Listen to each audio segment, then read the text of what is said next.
How fast does induction work? Well, we got our ice water. Let's crank it up and see how long it takes it to boil.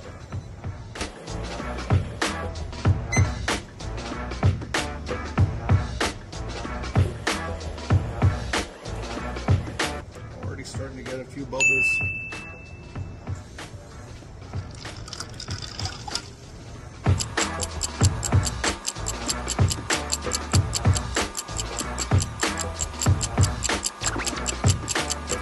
Ice water to boiling in 2 minutes.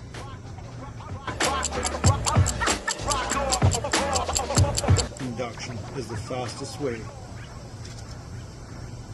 to cook.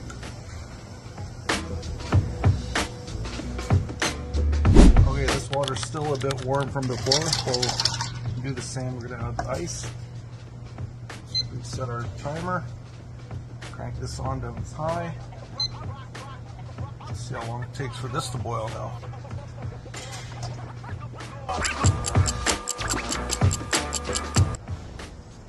Over 5 minutes and we're just starting to get some steam coming up. Still no bubbles, not boiling yet.